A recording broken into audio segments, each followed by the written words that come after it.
एक बार की बात है। एक बाज अपनी पत्नी के साथ पहाड़ों के चट्टानों पर रहता था। तभी एक दिन उन्होंने सोचा क्यों न जंगल के बीच ही घोंसला बनाकर रहा जाए। जंगल में रहेंगे तो शिकार के लिए ज्यादा मेहनत भी नहीं करनी पड़ेगी, क्योंकि जंगल में तो कई छोटे मोटे जानवर शिकार के लिए मिल ही जाएंगे। यह सोचकर बाज के इस जोड़े ने जंगल के सबसे ऊंचे पेड़ पर अपना घोंसला तैयार करना शुरू कर दिया। अब मौसम भी बदल चुका था। तभी एक दिन बाज की पत्नी ने घोंसले में अंडे दिए।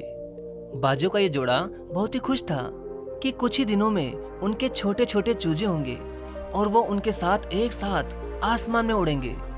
अब बाज अपनी पत्नी को अंडों के पास छोड़कर अकेले ही शिकार के लिए निकल जाता था और उसकी पत्नी घोंसले में रहकर अंडों की देखभाल करती थी।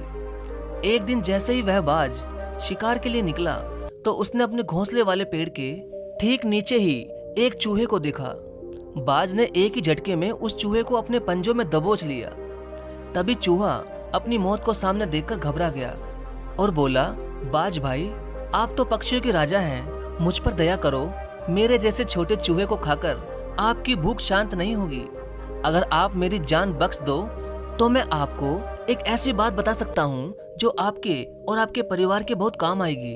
बाज चूहे की ये बात सुनकर रुक गया और बोला कि ठीक है, बताओ तुम क्या कहना चाहते हो। तब चूहे ने बोलना शुरू किया, बाज भाई, मैं जानता हूँ कि आप इस पेड़ के ऊपर घोंसला बनाकर अपने परिवार के साथ बहुत ही खुशी से रहते हो और मैं इस पेड़ के नीचे बिल बनाकर रहता हूँ। तो बात यह है कि इस पेड़ की जड़ें बिल्कुल खोखली हो चुकी हैं और इन जड़ों की पकड़ जमीन पर बहुत कमजोर हो गई है, इसलिए यह पेड़ किसी भी समय गिर सकता है। तो बाज भाई, आप इस पेड़ को छोड़कर अपने परिवार के साथ कहीं और घोंसला बना लीजिए, वरना ये पेड़ कभी भी गिर गया तो इससे आपके परिवार को बहुत ही भारी नुकसान हो सकता है। तभी बाज ने गुस्से में कहा कि तुम सिर्फ अपनी जान बचाने के लिए ऐसा कह रहे हो। मैं पक्षियों का राजा, भला तुम जैसे छोटे मोटे जानवर की बात पर विश्वास क्यों करूं? मैं इतना ताकतवर हूं कि अगर मेरे परिवार को कोई मुसीबत आ भी जाए तो मैं अकेला ही उसे संभाल लूंगा।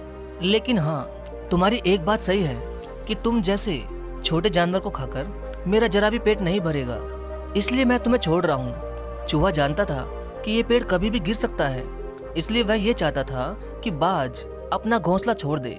लेकिन बाज अपने घमंड के कारण चूहे की बात को अनसुनी कर देता है। लेकिन चूहे का मन ये सोचकर बहुत खुश था कि बाज ने उसे जिंदा छोड़ दिया और उसे एक नई जिंदगी दी है। यह बाज का उस पर एक एहसान था। तभी अगले दिन जैसे ही बाज शिकार के लिए घोंसले से निकल पड़ा, वैसे ही पीछे से एक बड़ा नेवला पेड़ पर चढ़ गया और वह नेवला बाज के घोंसले तक पहुंच गया और अपने दांतों से बाज की पत्नी को डराने लगा।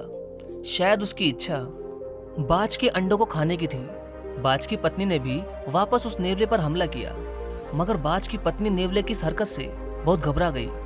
तो जैसे ही बाज वापस अपने घोंसले पर आया तब उसकी पत्नी ने उसे सारी बात बताई और कहा, मुझे डर है कि वह नेवला फिर से हमारे अंडों पर हमला करेगा, इसलिए हमें जल्दी ही यह पेड़ छोड़ देना चाहिए, क्योंकि मैं अपने बच्चों से बहुत प्यार करती हूँ। तभी बाज को भी लगा कि उसके अंडों को नेवला धोखे से खा सकता है, इसलिए तुरंत बाज और उसकी पत्नी मिलकर दोनों ने ही उस पेड़ से कुछ ही दूर पर अपना घोंसला बनाना शुरू कर दिया। और जैसे ही उन्होंने दूसरा घोंसला बना लिया, वैसे ही अपने अंडों को पंजे में दबाकर वह दूसरे घोंसले में ले गए। अब बाज और उसकी पत्नी दूसरे घोंसले में आराम से रहने लगे। अभी उन्हें दूसरे घोंसले में पहुंचे हुए एक दिन ही निकला था कि शाम के समय तेज हवा चलने लगी। तभी उन्होंने देखा कि जिस पेड़ पर वह पहले रहते थे वह हवा की मार को नहीं झेल पाया और धड़ाम से जमीन पर बड़ी तेजी से गिर गया। वो पेड़ अपनी जड़ों के साथ ही पूरी तरह उखड़ चुका था। तभी बाज को अचानक ही उस चूहे की कही बात याद आई कि चूहे ने कहा था कि वह पेड़ जड़ों से बहुत ही कमजोर है और कभी भी गिर सकता है। लेकिन अब तो बाज अपना घोंसला बदल चुका था, इसलिए बाज और उसका पूरा परिवार सुरक्षित था। तभी अगले दिन सुबह वह चूहा बाज के नए घोंसले के नीचे पहुंचा और उसने बाज को आवाज लगाई और कहा, क्यों बाज भाई, तुम्हारा पूरा परिवार अब सुरक्षित है ना? चूहे के साथ वह नेवला भी था। चूहे और नेवले को एक साथ देखकर वह बाज सोच में पड़ गया। तब चूहे ने बोलना शुरू किया, हैरान मत हो पक्षियों के राजा बाज भाई, यह नेवला मेरा दोस्त है और इसने मेरी दोस्ती की खातिर ही तुम्हारे घोंसले पर हमला किया था और अपनी जान को जोखिम में भी डाला।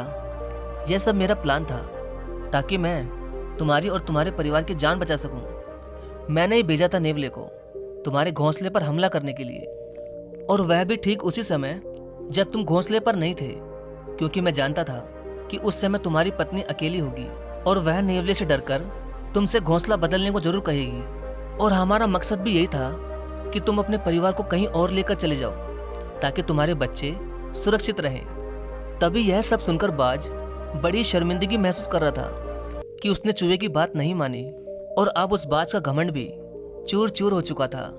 तभी उसने चूहे को धन्यवाद कहा। तो दोस्तों, आज की कहानी हमें यह सिखाती है कि हम चाहे कितने भी काबिल, कितने भी होशियार या कितने भी ताकतवर ही क्यों ना हो जाए, लेकिन हमें कभी भी अपने आप पर घमंड नहीं करना चाहिए, और कभी भी किसी को छोटा या मामूली समझकर उसे कमजोर भी नहीं समझना चाहिए। आपका धन्यवाद।